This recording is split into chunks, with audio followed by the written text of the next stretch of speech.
This is Taylor Backelman and Olivia Peterson interviewing Mrs. Irene Brown. Irene Brown. Okay. Okay. Can you please tell us about your time at Robert Moton High School? Robert Moton High School. Yeah, the older school. Robert Moton. I also went to Robert Moton Elementary. I started at elementary, and the same school that I was in high school, I started in elementary, first grade. And Miss Bebe Shockley was the teacher. And she was one of the best teachers in the county. Considered white and black, she was the best teacher in the county. Why was that? Because the other teachers weren't certified. She was certified, and a lot of the whites weren't. And they never found that out until they integrated the schools, and they took her up here on Green Street and put her there because she was the best teacher there. So what was elementary school like? It was real pleasant. You would not come out of her class not knowing how to write your name, spell it, address, phone number if you had a phone, your parents' name, and where they lived, and how you would get in touch with them if something happened.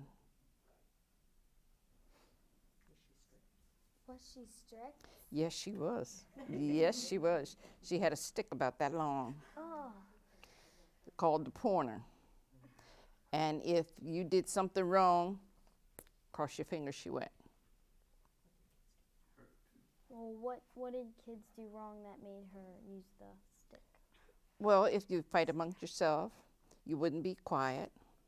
You throw chalk against chalkboard, or write something on the board that wasn't supposed to be there.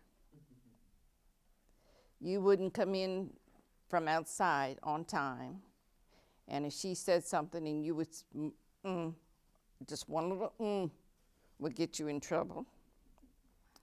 She'd put you in the cloakroom and make you stay there for a while, or you would have to stand in the corner facing away from the rest of the people in the class for a certain length of time. Sometimes they would set you on a high stool and put a hat on your head, and that was your punishment. Is that called a dunce cap? Yes. Yes, that was a dunce cap. But they were very strict. And besides that, if it was bad enough, she would write a note and put it in your book bag to take home for your teacher. But that wasn't good enough, because she thought that you wouldn't take that home to your teacher. So who should knock on your door but the teacher? And would tell your parents what happened and how she corrected you. Your parents would say thank you. And before the night was over, either mom or dad, or sometimes mom and dad, would correct you. You would be in punishment for maybe a couple weeks. You would have to do extra tours.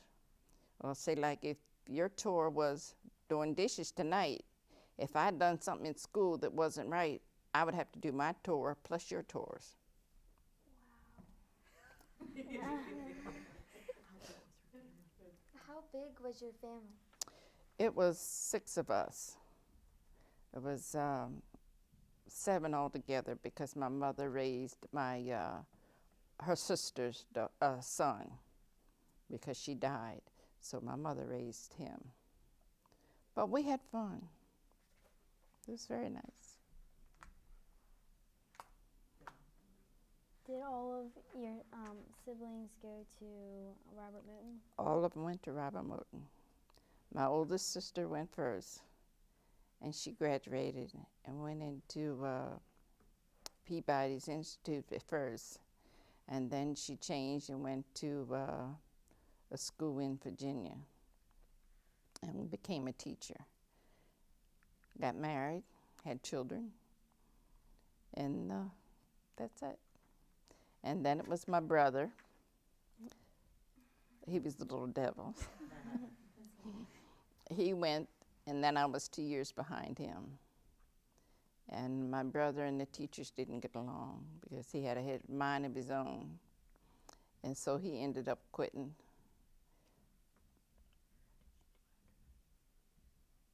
What did you do after you graduated? After I graduated, I went to Frederick and sewed in a sewing factory for 2 years.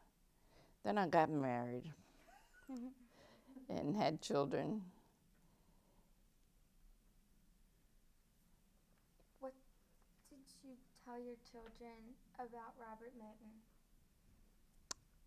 I told them where I went, and of course they went to Robert Moton too, but not at the one on the hill. They went here.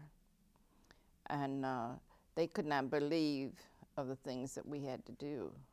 We had old torn up books that the white kids had that Mr. Janus brought to us.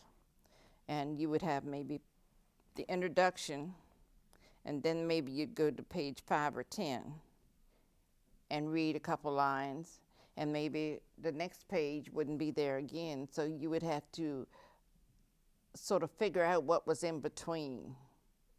Or maybe the girl beside you would have the pages that you didn't have. So you would have to lean over and look at that girl's page. And we never had books hardly that we could take home to read or anything. If your parents didn't get books from outside, of course I was lucky because my parents worked for a doctor. So those kids' books we got before the kids at Robert Moton got. So we had a little advance. How did you feel about that? About the ripped books that were already used? Well, it was very frustrating because not only did the teachers have to figure out what we were going to read the next day, we had to figure it out too. And we always had to improvise. I say, Jack ran where? The house over here is blue. That's another page. And you just had to read in between the lines what was supposed to be there. But thank God with our teachers, we made it. We made it.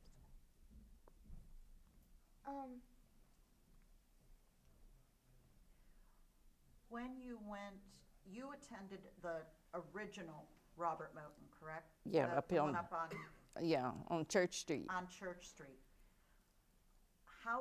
What was the structure of that building? How big was it? What was it like?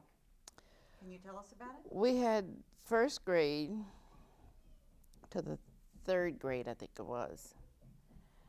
And that was Miss Shockley's room.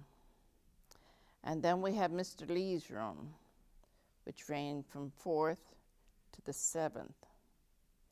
And then we graduated.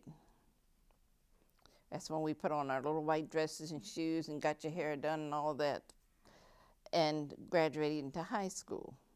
And then we went from 8th to 11th grade.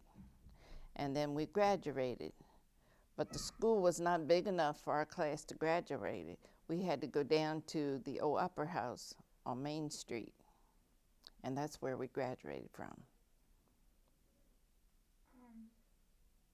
What was the graduation dresses like? Where did you get them from? Oh, we had robes. We were fortunate enough to have robes. But we did have to make dresses in order to graduate. We had the sewing class, which the sewing teacher and I did not make it because of the fact my aunts went to school before I did, and they were great sewers. And my mother sewed. So all that we learned from my mother before we went to school. And then according to the other kids who did not have the teaching that we had to stay back and do the same thing, which was very boring. and she would never let us use the electric machines. We always had to use the threadle machines, which I could not use. It always went backwards instead of forwards. What is a threadle machine? It's when you work with your feet like this. Oh. It's just like this. Instead of having it plugged in and you just use one pedal. The threadle, you work just like you would do a bicycle. Why wouldn't she let you use the electric? Because she said we knew too much. We knew too much. As it was said, that she really wasn't a home economics teacher. She was not certified. And my aunts could sew better than her. And she taught us how to sew by hand and how to sew by the electric machine. And she did not want the children who knew how to do those things to do it, because she was the teacher, she should show it. So I always had to use the threadle machine. What courses were taught in high school? We had English, we had math, we had reading, we had writing, we had civics, we had music.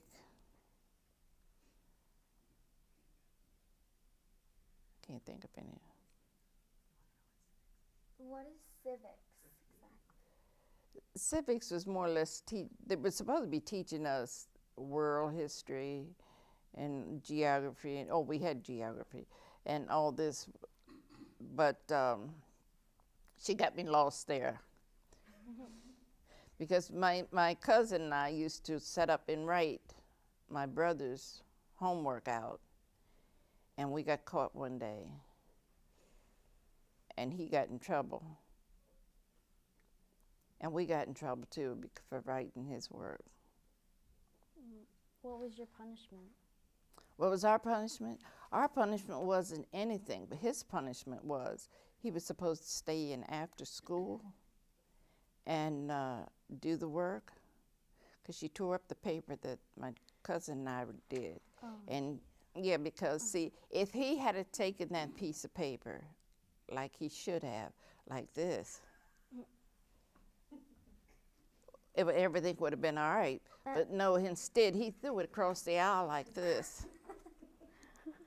And she said, whose paper is that? And nobody would answer. So then she goes and she looks at the paper and she sees his name on it. And she tells him to go pick it up. And he told her, if you want it picked up, pick it up yourself. Oh, jeez. So of course I went home and told, but he got in trouble twice. The teacher called herself trying to make him write that paper over. After school, she says, you will stay after school. He says, we'll see. He said, we'll see. Now see, this is how they did us. She went and stood at the door where we were to go out. She forgot that the window was open. There's stood a piano over here, and the window was behind the piano. And my brother had his bicycle tied on the outside of that window. And when she walked down to the door to block him from coming out, he jumps out the window, gets on his bicycle, and goes on about his business. Did he ever end up staying after school? Yes, but you wouldn't be surprised what punishment he had. We had a principal by the name of George Crawford. And when the teachers couldn't handle the students, they always went to the principal. The principal, for his punishment, you will come into my office first thing in the morning. First thing in the morning, he went to the principal's office. The principal reaches in his pocket, gives him a set of keys, and sends him on an errand downtown. Says, don't come back until lunch. He told him what time to come back. He told him where to go. He told him what time to come back. He was showing that teacher that if she had spoke to him in a different way, she would have been able to tell him what to do and wouldn't have had no problems. George Crawford never had any problems out of any of the kids that went to school. Because, not particularly that they were scared of him, but he told them in a manner that they would listen. But when you bully a child, they're not going to listen to you. What was your favorite teacher? My favorite teacher? I didn't really have a favorite teacher. I liked them all.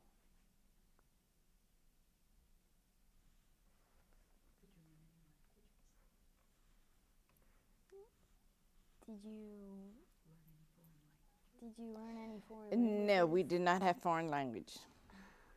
We were lucky we got past English because our English teacher was really good. You did not get out of there not knowing what she wanted you to learn for that day. By good, do you mean she was strict? She was very strict. What was her style of teaching, basically? Well, she would have a lesson for you every day. And she would teach you like swim, swam, and swum. Mm-hmm. And she would tell you to use a sentence in it. Swim, swam, whether you, like, I have swum, I have swam, I have, like that. Your tense. What different assignments and homework did you have? Oh, we had algebra,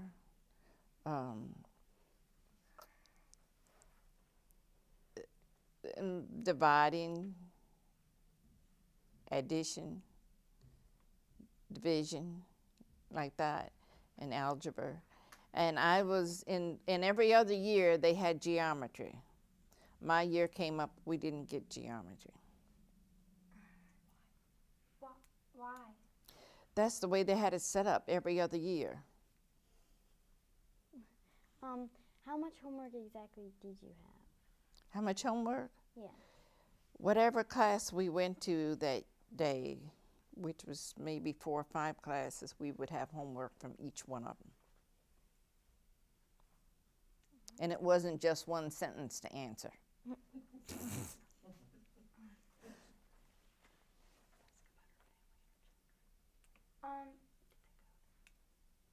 Did your family and your children go there?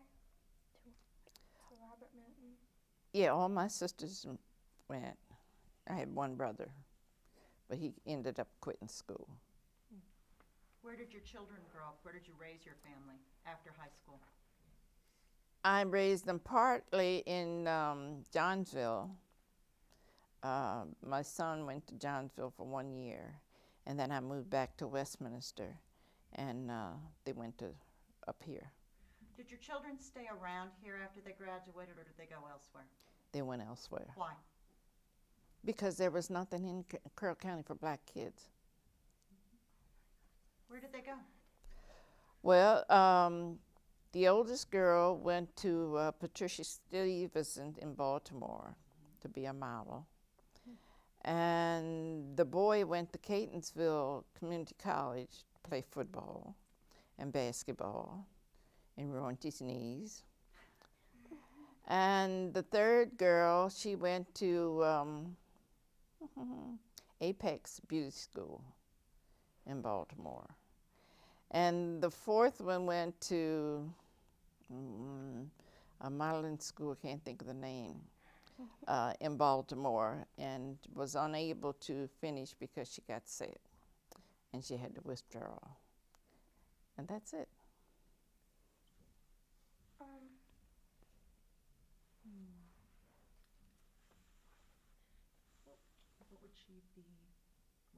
What would you tell people if you wanted them to know one thing that you've learned.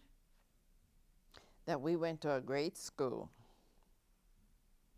We didn't have much, but we learned a lot. And what we learned, nobody can take away from us.